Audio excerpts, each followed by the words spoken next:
My name is Clark, and I am one of only 3 people who can say, without a doubt, that I've experienced time travel. But it wasn't what you'd think. It wasn't exhilarating or enlightening. It was terrifying. It all started when I was in my final year of college, struggling to make it through financially. Damn it. One day, a group of researchers approached me on campus. They said they were from an organization connected to my university and were recruiting for a very selective study. They wouldn't tell me much, only that if I agreed to participate, my remaining tuition would be paid in full. Of course, I said yes. Weeks later, I got a call.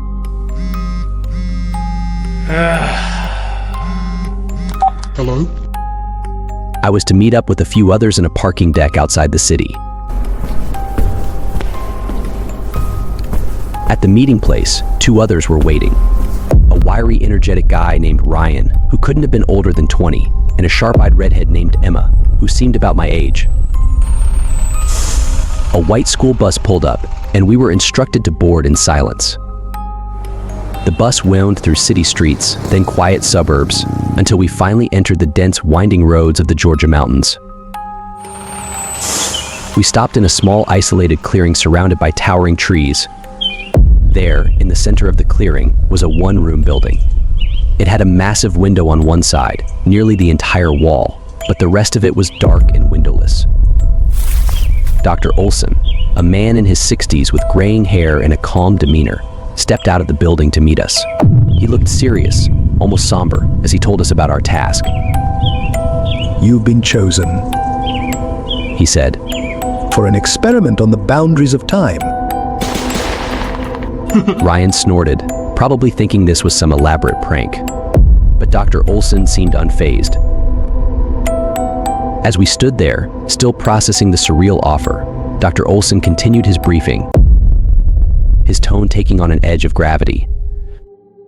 Now, understand that this experiment and everything you see and experience here is classified.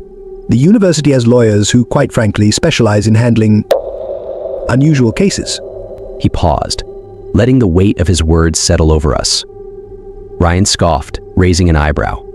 So you're saying we know all this super secret information, and you're just going to let us walk out of here? Dr. Olson didn't flinch. Only if you come back.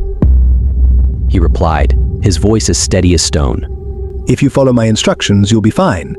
But if you break protocol, even once, I can't make any promises. His words lingered in the silence that followed, an unspoken threat, or maybe a warning. I know it sounds ridiculous, He continued. but all I ask is that you stay in this room and observe. Just follow the instructions, and when I return, you'll understand. He then led us to the building, careful to point out a peculiar silver ring that circled the house, jutting a few inches out of the ground. It pulsed faintly with light, casting an eerie glow as we stepped over it.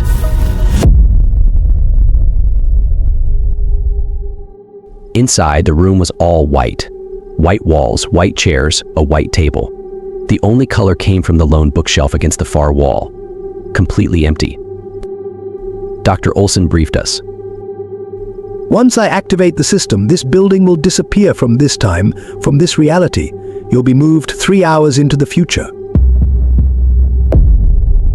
During that time, do not, under any circumstances, leave this room. I cannot promise you'll be safe if you do. Before we could protest, Dr. Olson checked his watch, smiled reassuringly, and left, closing the door behind him. Ryan looked at Emma and me with a smirk. Time travel?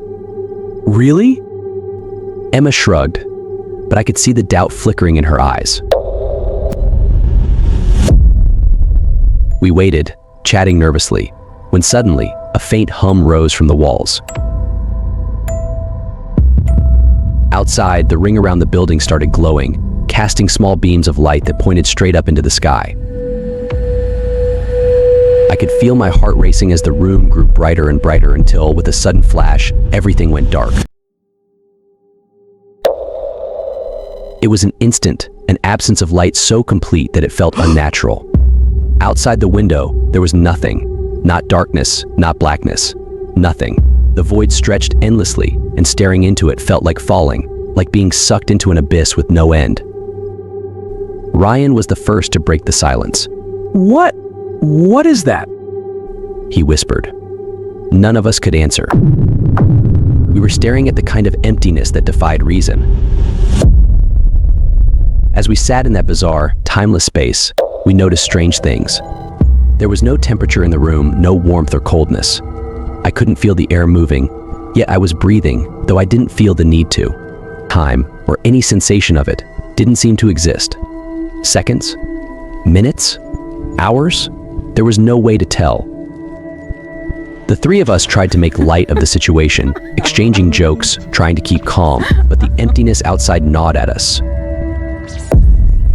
Ryan, who had been making the most jokes, eventually fell silent, staring into the void with an intensity that made me uneasy. As time dragged on, or whatever passed for time there, our sense of reality began to slip. Ryan became obsessed with the void outside. He would stare at it, his face pale, his body completely still, muttering to himself.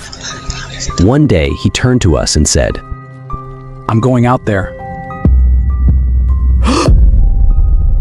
Emma and I tried to stop him, but he ignored us, his gaze fixed on the nothingness outside.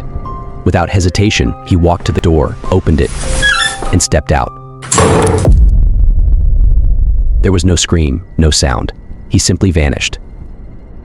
Emma and I clung to each other, the horror of it sinking in. Was Ryan gone forever? Would we end up the same way?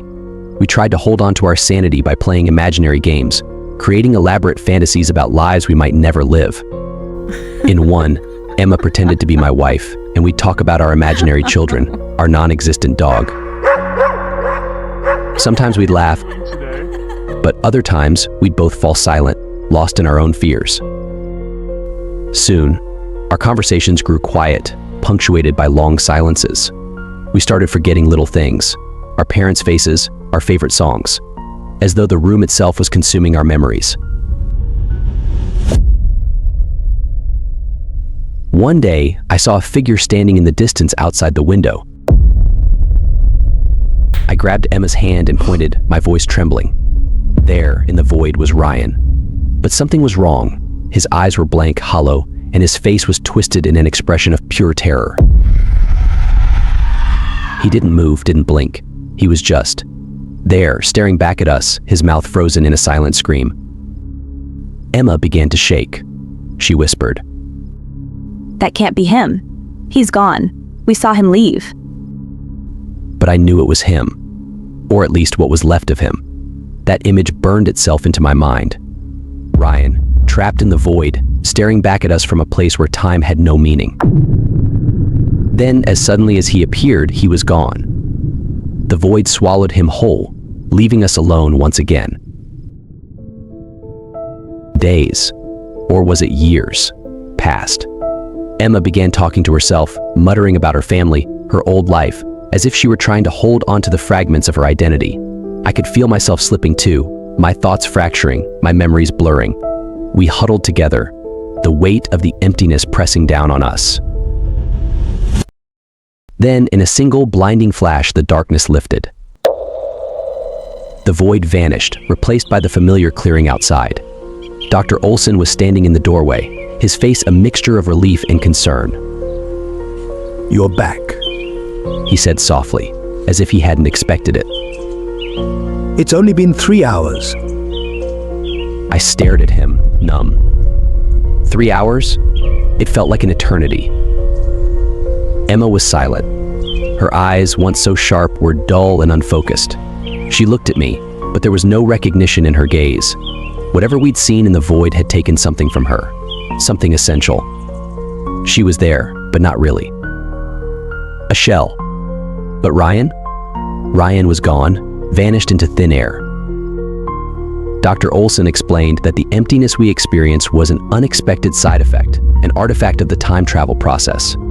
He didn't know why it had appeared, and he avoided my questions about Ryan, simply saying, Sometimes things get lost. But I knew the truth.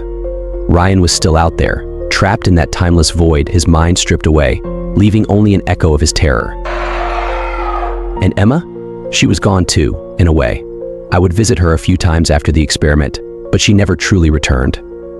She would just sit, staring at the floor, mumbling to herself.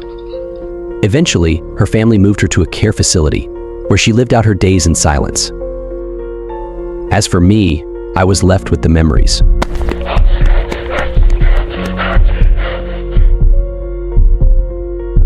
Every night, I'd see Ryan's face frozen in that silent screen.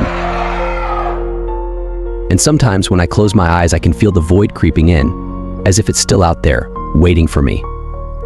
The emptiness we experienced wasn't just a side effect. It was something far darker. Something that existed outside of time, outside of everything we understood. The project was quietly shut down, buried by the university, and Dr. Olson disappeared. But the experience stayed with me, haunting me. I'd look at clocks and feel time slipping as if the void had followed me back.